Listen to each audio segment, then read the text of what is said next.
Assalamualaikum warahmatullahi wabarakatuh. Hello ladies and gentlemen, how are you today? I hope that you all are always healthy. Okay, let us introduce ourselves. We are from group 3 and today we will give you some explanation the material that our group has discussed. It is literary decorum and the function of literature to teach and to delight. Before going any further, ladies and gentlemen, it would be rude if I'm not introducing our group members. The first one is me, Muhammad Abdel Akbar. The second is Natasya Putri.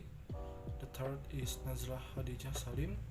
And the last one is Novita Wahidah. Okay, ladies and gentlemen, now I will mention a little about the main point of our group discussion.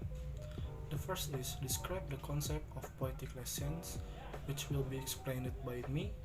The second is what is literary decorum and why the dramatic character must be convincing, will be explained by Nazlah. The third is describe the pre-requirements of a good poet, which will be explained by Novita. And the last material is describe the concept of to teach and to delight, Utile et Dulce, which Natasya will explain. Okay, the first material will be explained by me. Describe the concept of poetic license. Horace said that painters and poets have always had an equal privilege of daring to do anything they wish. Horace's opinion, I can say it is true, because in my opinion, painters and poets alike have the right to voice or express what is on their mind freely. As quoted in the right to freedom of expression, everyone has the right to freedom of opinion and expression. This right includes the freedom to hold opinions without interference and to see, receive and impart information and ideas through any media and without any restrictions. If painters are free to draw what they are imagine, poets are also free to express what is in their mind through the words and diction they design. So that is become a collection of beautiful sentences. Although the media used to express them are different, in the end they still have an equality in pouring out their thoughts. Every word, every diction written by the poet has a broad meaning, depending on the opinion of the person who reads his work, and we cannot blame the poets for writing what is on their mind. For example, when a poet criticizes the government cannot blame the poet, because they have given criticism. It is human nature to voice what is in their mind, and every human being has the same right to express according to their needs. And the next material will be explained by Nazlah. My name is Nazlah. I will explain what is literary decorum. Before answering the question, I will give a little information about Horace's book Ars Poetica. Horace's Ars Poetica explains the difficulty and seriousness of the poetic art and provides technical advice to aspiring poets. Here, he describes the main role of art. In fact, Horace prefers craft to nature, and in consequence emphasizes decorum. The concept of decorum is poetic or worldly sense. It means the writer could imagine what they are thinking freely. Horace said, you may say painters and poets have always had an equal privilege of daring to do anything they wish. This is true. As poets, we claim this license for ourselves and grant it to others. Therefore, a good literary work should have the freedom of expression, that is novelty of words, responsibility, suitability, beauty, and affection. In a good poem, action should fit character, and expression should so fit subject matter, that grave issues are treated with dignity and trivial matters with humbleness. Thus beauty, a according to the principle of decorum, is nothing but order and fitness. For Horace, decorum calls a proper relationship between form and content, expression and thought, style and subject matter, diction and character. A writer must choose a subject within his power and appropriate to his gift. He must say at any given moment what needs to be said and no more. He must choose vocabulary, matter, and form that are right for his subject, whether noble, exciting, or joyous. Decorum for Horace is the avoidance of incongruities. The very first sentence in Ars Poetica juxtaposes a human head and a horse neck, a beautiful woman's torso at the tail of hideous fish, and rhetorically as if this were not ludicrous. Therefore, he would warn the poet never to confuse the genres or the mingled tragedy with comedy. After the term tragicomedy would certainly had evoked his censure. But it is not merely the genre which must be appropriate, but even the subject matter presented in the work, for it should accord with the poet's power. The second question is why the dramatic character must be convincing. Looking at the Horace view of decorum, I think the reason why dramatic characters have to be convincing is because of the decorum factor. The reason Horace always demands harmony in literary work is to achieve the pragmatic effect, namely teaching and delighting.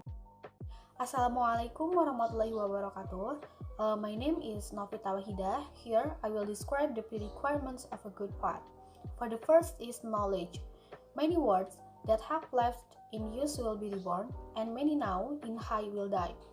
It means that knowledge is very important because in creating a work must remember what the purpose of writing or poetry itself is to inform or delight, or to combine together in what he says both pleasure and applicability to life. Because the goal is related to life, there are many things that a poet must know in writing so that it is relevant to life, starting from the language that changes over time, social life, and others. So a poet must have a desire to increase and seek knowledge. Next pre-requirement is care. Horace's advice to his ideal poet towards slowly to revise often. According to Horace, painters and poets have always had an equal privilege of daring to do anything they wish.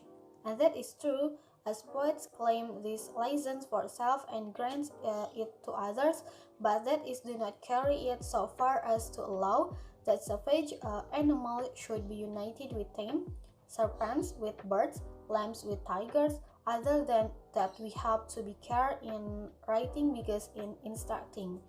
Be brief in what you say in order that your readers may grasp it quickly and retain it faithfully. Superfluous words simply spill out when the mind is already full. Fiction invented in order to please should remain close to reality. The last one is persistent. Continuing firmly or obstinately in a course of action in spite of difficulty or oppositions. According to critical theory from ancient Greece, the Victorian England book, the athlete who wishes to reach and long for goal has striven and borne much in boyhood, has endured heat, cold, and kept away from woman and wine. The flute player and the Physician James has learned his lesson and submitted to a teacher. There are faults, however, that we can willingly forgive, for the string does not always give out the sound that the mind and hand do, does not always hit its mark. That's all from me, and the next speaker is Natasya. My name is Natasya Putri, and I'm going to explain about the concept to teach and to delight Utile Dulce. Utile Dulce is one of concept of literature according to Horace. This concept is one of the important points in literary criticism, so that people will think about literature. Horace argued that literary work, especially poetry, needs a great values, useful, beautiful, and utile dulce. Utile dulce itself in Latin means sweet and useful, which means that in a literary work, a utile or useful is needed, which is to provide benefit and instruction for the readers, and dulce or sweet, which provide delightful enjoyment. Horace himself is more interested in a writer's ability to please and to teach readers than in explaining what is contained in a poem. An art of poetry, Horace stated that, like he said, the aim of a poet is to inform or delight, or combine together in what he said, both pleasure and application to life. The point of what he said is that a writer must create a literary work that not only provides delight for the readers, but can also give the readers an important and useful message. According to him, such literary work will benefit publisher, writers, and even readers who get useful things from literary works. In his thought or ideas, Horace was influenced by previous philosophers such as Socrates, Plato, and Aristotle. With the explanation from before regarding Utile dulce, Horace stated that a good literary work has 5 important points, namely novelty, responsibility, suitability, affecting, and beautiful. The first is novelty. Horace stated that in addition to using taste and care in constructing words, you will be more effective if you introduce novelty to familiar words in a skillful manner. According to him, new words will continue to appear that will be more interesting to use in a literary works. If such a thing happens, the old word will die, but it's likely that that word will rise again and the word that we previously thought were new and interesting will begin to die out. And that is the nature of words. The second is responsibility. It is intended that a writer must take responsibility for their writing. They must direct or impart good things to readers, rather than give or direct things that are devious. The third is suitability. It means in literary work that makes a genre. As Horace said, let each style give the place to which it belongs. This means Horace stated that every genre has its place, not a comedy genre but written in a tragic style. The form and the content of the literary work must be appropriate. The fourth is affecting. As Horace said, it is not enough for poems to be beautiful. They must be affecting and must leave the heart of the hearer as they will.